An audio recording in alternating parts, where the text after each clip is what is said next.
মানুষের ক্ষমতা ও সক্ষমতা খুবই সীমিত। বিপরীতে মহান আল্লাহ সৃষ্টি জগতের উপর সর্বময় ক্ষমতার অধিকারী। ফলে জাগতিক জীবনে আল্লাহর কাছে আত্মসমর্পণই বান্দার জন্য সার্বিক বিবেচনায় কল্যাণকর। আল্লাহর আশ্রয় বান্দার জন্য সবচেয়ে নিরাপদ স্থান। আল্লাহ তাআলা ভিন্ন ভিন্ন উদ্দেশ্যে বান্দার পরীক্ষা নেন। কাউকে গুনাহ ক্ষমার উদ্দেশ্যে বা মর্যাদা বৃদ্ধির জন্যই অসুখ বিসুখ, মুসিবত ইত্যাদি দিয়ে থাকেন। আবার কাউকে শুকরগুজার কিনা কিংবা যথাযথ দায়িত্বশীল কিনা তা দেখার জন্য সুখ দিয়েও পরীক্ষা করেন। দুনিয়াতে উত্তম হওয়ার কারণ হলো বিপদে পড়ার কারণে দোয়া, মোনাজাত, কান্নাকাটি ও অক্ষমতা প্রকাশের মাধ্যমে মানুষ আল্লাহর দিকে ফিরে যায়।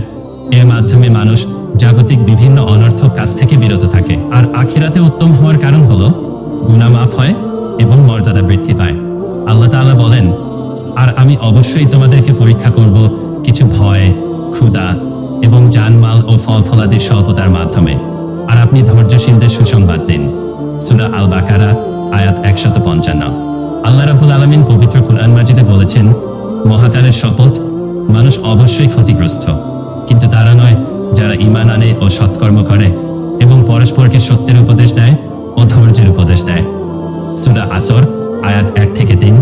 এই সূরার শেষে আল্লাহ সুবহানাহু ওয়া তাআলা ধৈর্যকে সাফল্যের নিয়ামক রূপে বর্ণনা করেছেন।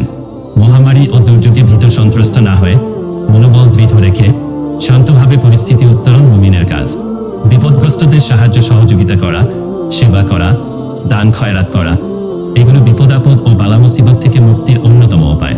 নবী হযরত ইউনূস আলাইহিস সালামকে সামান্য অধৈর্য হওয়ার কারণে ঝঞ্ঝা বিক্ষুব্ধ রাতের আধারে উত্তাল সমুদ্রবক্ষে হিংস্র মাছের উদরে যেতে হয়েছিল।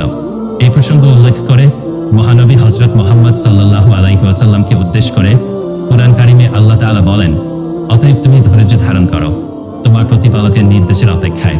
তুমি মৎস্য সহচর ইউনূস আলাইহিস সালামের ন্যায় অধৈর্য হইও না। সে বিষাদ আয়ত্ত অবস্থায় কাতর প্রার্থনা করেছিল।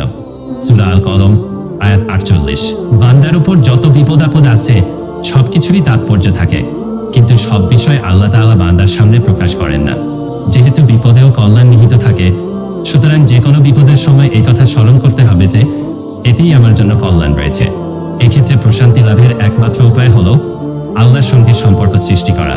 আর আল্লাহর সঙ্গে সম্পর্ক সৃষ্টির সহজ পদ্ধতি হলো আল্লাহওয়ালাদের সঙ্গে সম্পর্ক করা। আল্লাহওয়ালাদের সঙ্গে সম্পর্ক করলেই আল্লাহর সঙ্গে সম্পর্ক সৃষ্টি হবে।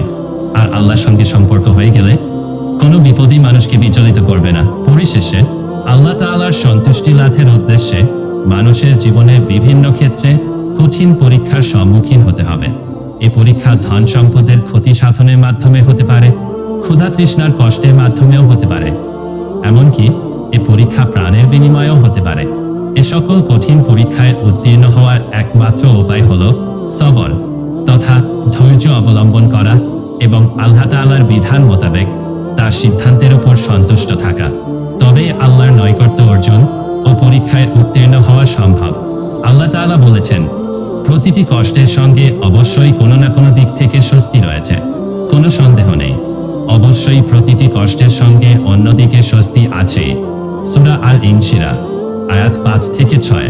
আল্লাহ তাআলা মুসলিম উম্মাহকে সকল বিপদ ও মুসিবতে কোরআনের বিধান মেনে চলার তৌফিক দান করুন।